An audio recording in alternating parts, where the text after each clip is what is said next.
على لوشيانو في هذا الموسم. الآن ياسر القحطاني ونجوم وأسماء نعرفها تماما وتعرفونها تماما، الشلهوب، ماجد المرشدي، كل هذه الأسماء، أحمد الفريدي بقيادة كالديرون، ويل هامسون اللاعب الذي دخل بأسرته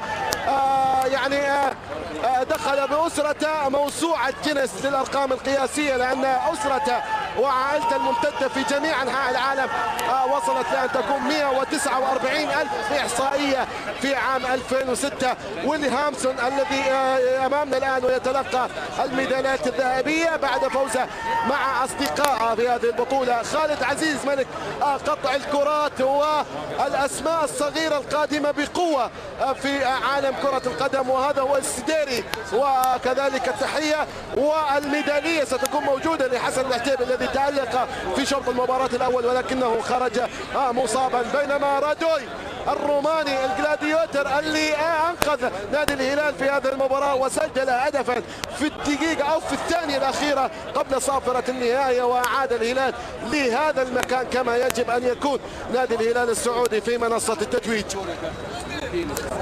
أيضا أسماء موجودة، أحمد علي القادم الجديد من نادي الإسماعيلي المصري على سبيل الإعارة، نتمنى له التوفيق مع مهمته الجديدة مع نادي الهلال السعودي.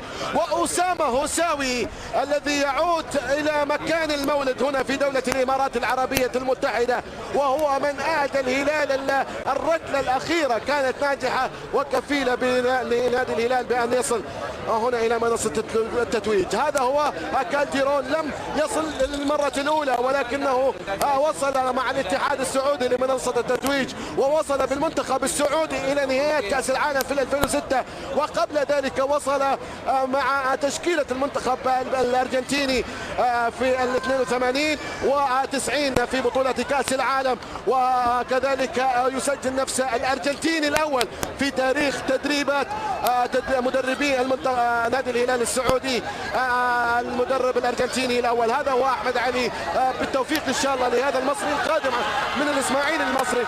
بينما هنا خليفة حارب الآن سيقدم كأس البطولة لمصلحة ياسر القحطاني، ياسر الكاسر، هكذا هو دائما موجود، يقدم كأس البطولة للزعيم الهلالي في هذه البطولة، بطلا لبطولة كأس دبي، بطولة دبي الدولية لكرة القدم.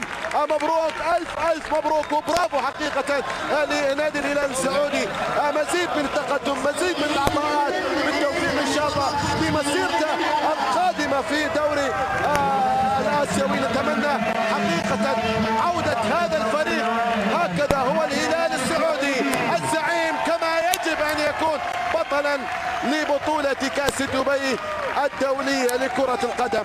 حتى أن نلتقي متابعينا مشاهدينا عبر قناة دبي الرياضية، قناتكم الحبيبة، قناة المشاهير، في لقاءات أخرى، في بطولات أخرى، في مباريات أروع وأروع. تقبلوا تحياتي واحترامي وتقديري لمتابعتكم. أحمد الحامد، تحية لكم وإلى اللقاء.